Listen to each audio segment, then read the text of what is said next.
Durante el siglo XX, con proyección al XXI, en el Perú, entre diferentes intentos, se han desarrollado tres procesos relevantes de reforma educativa. La reforma civilista de 1920, durante el gobierno del presidente Augusto B. Leguía, desde el régimen al que llamó Patria Nueva. La reforma educativa del general Juan Velasco Alvarado, iniciada en 1972, con un carácter fundamentalmente humanista. La reforma bajo el signo neoliberal del gobierno del ingeniero Alberto Fujimori en 1990. Juan Francisco Velasco Alvarado fue un militar y político peruano, siendo jefe del Comando Conjunto de las Fuerzas Armadas. Dirigió y ejecutó el golpe de Estado del 3 de octubre de 1968, derrocando a Fernando Belaúnde Terry en su primer gobierno. Luego del golpe de Estado en 1968, en el ámbito de las instituciones castrenses, se plasmaron ideas y esquemas pertenecientes a la doctrina de la seguridad integral del país, que respondían a una visión y a un planteamiento estratégico de cara a la realidad nacional peruana, por lo que se mejora la educación en el Centro de Altos Estudios Militares. Los oficiales de alto grado, desde los años 50, iban al CAEM a recibir conocimientos del más alto nivel y a realizar investigación sobre las distintas facetas de la realidad nacional y sus relaciones con la realidad internacional. Evidentemente, el CAEM elevó la categoría profesional de los militares peruanos y les dio herramientas intelectuales para comprender mejor la realidad del país y el mundo. El 18 de febrero de 1969, Juan Velasco Alvarado promulga el Decreto Ley 17437, es decir, la Ley Orgánica de la Universidad Peruana. Como intento de despolitizar a las universidades, el gobierno decidió encargar la elaboración en sigilo de una nueva ley de la universidad para derogar la que estaba vigente desde 1960 y de ese modo poner atajo al desgobierno existente en las universidades del país. Como decían los conservadores de ese entonces, habrá que frenar con mano dura los excesos de la politiquería estudiantil. Desde sus diversos artículos, particularmente desde el segundo y sus incisos, entre otras consideraciones, postulaba que el ejercicio de la actividad política partidaria en el campus universitario era incompatible con sus fines. En esa misma perspectiva, su artículo 108 señalaba que la representación estudiantil en la asamblea universitaria tenía la finalidad de prestar una elevada cooperación a la consecución de los fines de la universidad y debía ser integrada por los estudiantes que en cada programa académico sean los más calificados en su rendimiento académico. La elección para la representación estudiantil era irrenunciable, regía solo por un año académico y no admitía reelecciones durante el resto de la carrera. Asimismo, se perdía la condición de estudiante universitario por realizar cualquier tipo o forma de activismo o proselitismo político dentro de la universidad. Finalmente, se constituyó el sistema de la Universidad Peruana, SUP, y lo puso bajo la autoridad de su órgano de gobierno, el Consejo Nacional de la Universidad Peruana, CONUP, precedente de la actual SUNEDU. El 4 de marzo de 1969 se emitió el Decreto Supremo 006, en el que se quita el derecho a la gratuidad de la enseñanza pública a todos los alumnos de los centros educativos secundarios y de formación magisterial que al finalizar el año escolar hubiesen obtenido nota o calificativo desaprobatorio en sus asignaturas.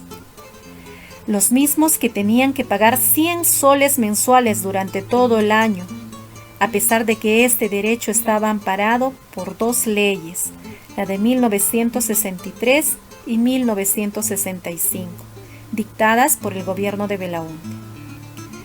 La publicación de este nuevo decreto, impulsado por el Ministerio de Educación, no hizo sino intensificar la convulsión social que el país vivía.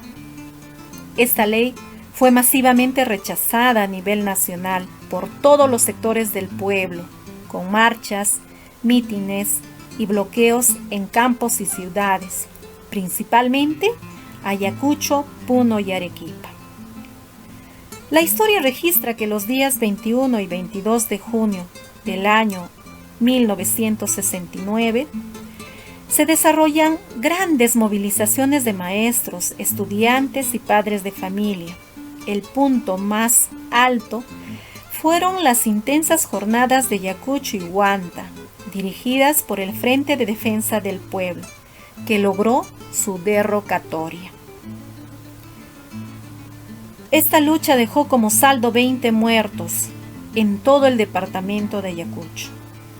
Conmovido por los sucesos de la convulsión, pues los hinchis habían baleado a estudiantes, profesores y campesinos, el maestro Ricardo Dolorier, limeño afincado en Huanta, compuso el célebre huayno Flor de Retama, que describe la dura represión del 22 de junio de 1969. De los fatídicos sucesos del 21 y 22 de junio de 1969, el gobierno militar y sus asesores sacaron algunas conclusiones de especial interés. Los datos correspondientes a los departamentos andinos de Ayacucho, Huancavelica y Apurímac, con la situación socioeconómica más deprimida y con el más alto índice de analfabetismo en el país, afianzaron el convencimiento de que la reforma agraria, si no iba acompañada por la reforma de la educación, no sería una auténtica herramienta de la liberación social de la mayoría. El régimen de Velasco buscó contar con destacados intelectuales y profesionales para que ellos sean quienes incorporen y realicen las reformas de la educación, por lo que se forma la Comisión de la Reforma Educativa, entre los que destacaron Emilio Barrantes, Augusto Salazar Bondi y Walter Peñalosa. La CRE se instaló el 3 de noviembre de 1969 e inició el análisis y evaluación del desarrollo de la educación en el Perú, dando a conocer el 7 de septiembre de 1970 el informe general de la Comisión de la Reforma de la Educación, conocida también como el Libro Azul, por el color de su tapa. La comisión, dentro de sus análisis de los problemas en el rubro educación, toma en cuenta las estadísticas referentes a la apresurada expansión de la educación en las décadas anteriores. Entre 1958 y 1968, la población escolar matriculada aumentó en aproximadamente un 100%, con la primaria incrementándose en 78.7%, la secundaria en 265.8% y la universitaria en 280.9%. Sin embargo, las cifras absolutas manejadas por la CRE revelan que es un porcentaje mucho menor el que realmente egresa de la secundaria. quedándose más de un tercio en el camino, desertando en algún punto de la vida escolar. En la década de 1957 y 1967, solo concluyeron 42.226 alumnos, habiendo desertado 366.619 niños y jóvenes. Con respecto a la década anterior, hubo una mejora en el índice de retención, pero este sigue siendo 12%, que es increíblemente bajo. Concluyen que, pese a la multiplicación de las escuelas, el índice de escolaridad es bajísimo. La comisión señala que, exagerando los términos, podríamos decir, aunque sin estar completamente descaminados, que estamos gastando más de 7.000 millones al año para producir cada vez más analfabetos.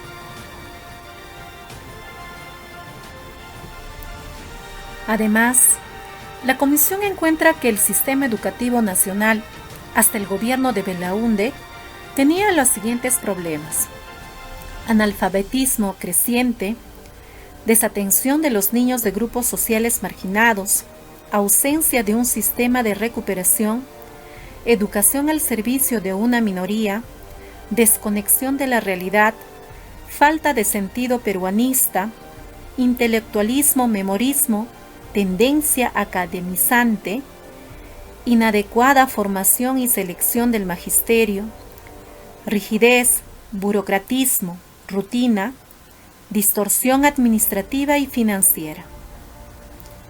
En estas críticas, la CRE alcanza fundamentalmente a las gestiones anteriores y se reprocha su falta de planificación y eficiencia, a pesar de contar con los recursos necesarios, y por otro lado, la ausencia de políticas adecuadas.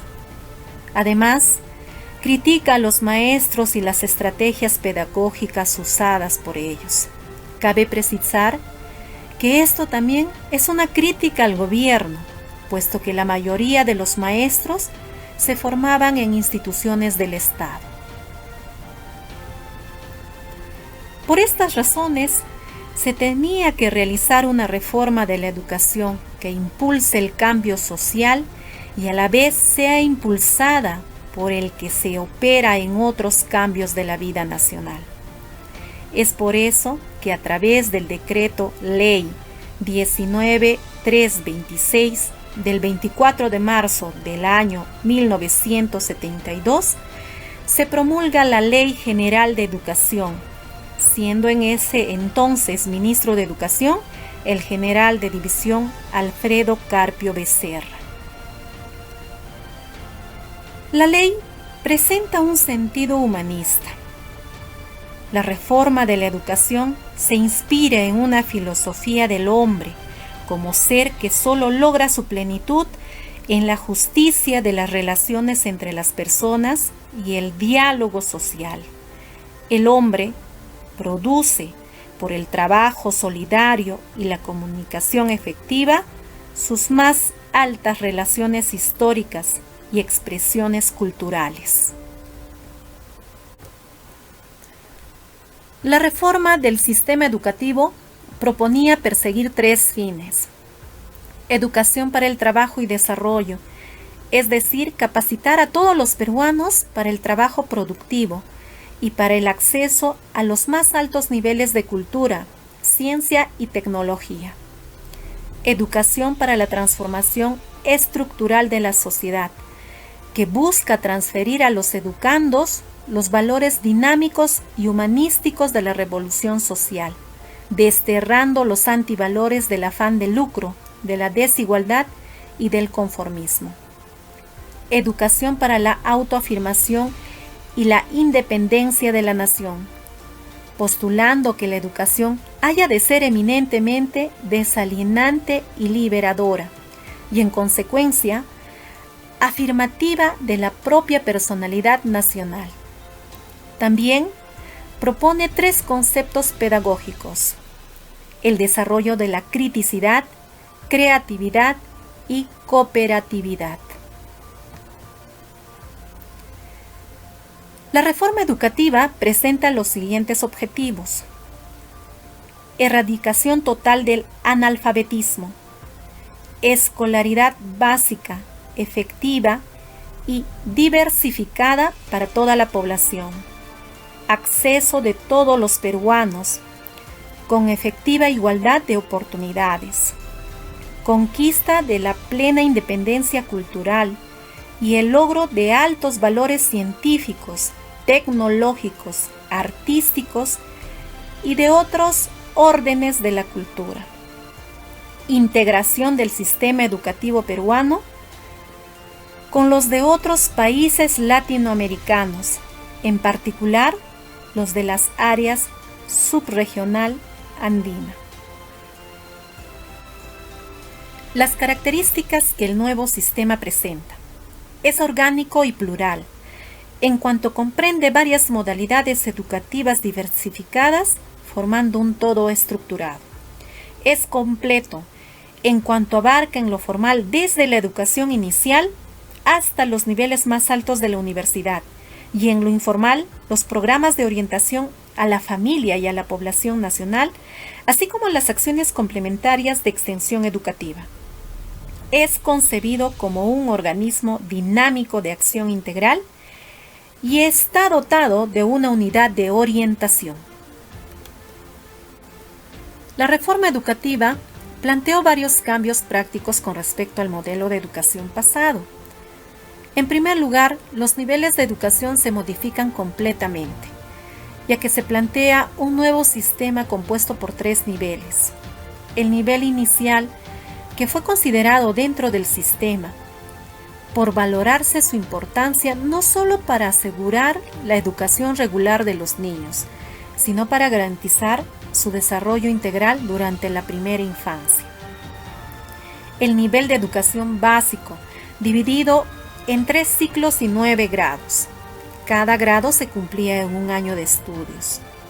Era universal y obligatorio, siendo 2 sus modalidades: educación básica regular, destinado a alumnos de 6 a 15 años, y educación básica laboral, a la que podían acceder los adolescentes desde los 15 años y adultos. El nivel de educación superior. En este tercer nivel comprendía a su vez 3 ciclos terminales de formación profesional y estudios avanzados, un primer ciclo o de bachillerato profesional con 6 u 8 semestres académicos de duración, que iba a ser impartido en las escuelas superiores de formación profesional, ESEP, un segundo ciclo o de licenciatura y maestría, impartido en las universidades e instituciones con este mismo rango, y un tercer ciclo o de investigación y doctorado, que debía realizarse en el Instituto Nacional de Altos Estudios, INAE, creado por la Ley de Educación de 1972, y en algunas universidades que fuesen autorizadas. Otras modalidades educativas fueron la educación especial, la calificación profesional extraordinaria, extensión educativa, alfabetización integral, los programas educativos de las áreas rurales y la educación bilingüe e intercultural.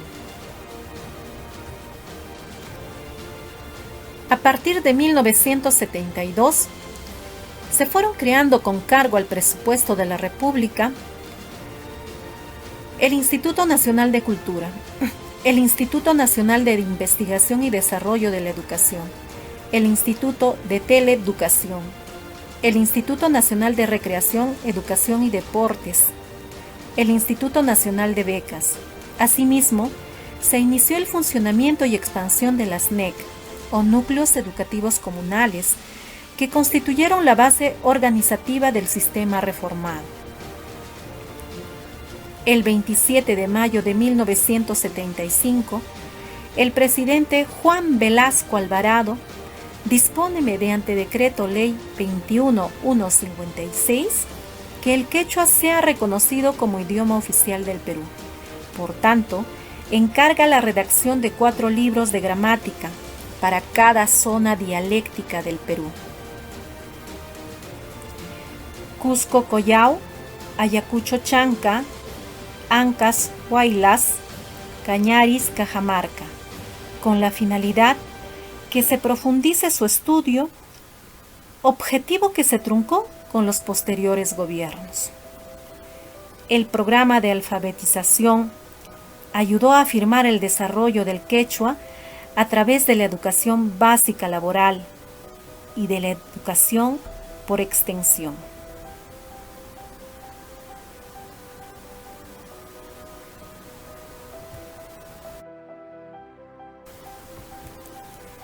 El sistema de educación tradicional en el Perú estaba organizado sobre la base de escuelas y colegios aislados entre sí, cada uno con sus propios grupos. La reforma educativa cambió la base de la organización del sistema educacional, pues creó el Núcleo Educativo Comunal, NEC, como una unidad básica, como célula viva y dinámica del sistema de educación reformada. Con la fórmula nueva y distinta de núcleos creados para actuar más allá de lo puramente escolar, la comunidad de base asumió, según la Ley 19326, la responsabilidad de tomar iniciativas y poner en práctica sus decisiones autónomas en materia de educación, desplegando toda su inventiva, sus recursos materiales, sus instituciones y su empatía para asegurar la prestación y mejora de los servicios educativos escolarizados y no escolarizados. El funcionamiento e implementación de los núcleos comunales otorgaba poder a la comunidad de base y a los ciudadanos e instituciones que la conformaban. Este nuevo núcleo, como una unidad orgánica, interconectaba en redes a los centros educativos de los niveles inicial y básico del mismo territorio. El núcleo educativo comunal se constituye sobre la base de los centros y programas educativos que funcionan dentro de un ámbito territorial, el cual cubre un número determinado de planteles e instalaciones sociales y productivas y una población variable.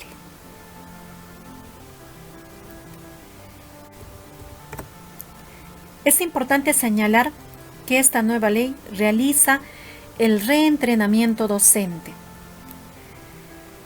ya que se intensifican las capacitaciones a la masa magisterial, se promueve el cambio de actitud con el estudiante y el empleo de nuevos recursos y materiales educativos. Se intensifica la alfabetización y bilingüismo, de forma especial a los adultos. Se dispone de un servicio de orientación del educando y bienestar social. Se crea el Servicio Civil de Graduandos. A la actualidad, el único sector que mantiene este servicio es salud. Se promueve la educación de la mujer, orientada a la revaloración de la mujer, ofreciéndole oportunidades para su desarrollo personal. Tras 2 años de gobierno militar, se impuso la necesidad de homogeneizar el aspecto exterior de los educandos del país. Todos los estudiantes de los diferentes grados y colegios del país debían vestirse exactamente igual. De esta forma, afirmaban, no habría diferencias ni pretextos para discriminar a nadie por razones culturales, económicas y sociales.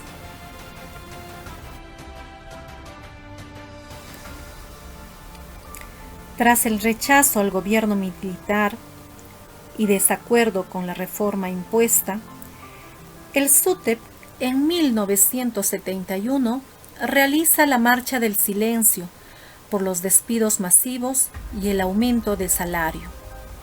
En 1972, por la repatriación de los maestros y dirigentes populares que habían sido deportados a raíz de la huelga magisterial del año anterior.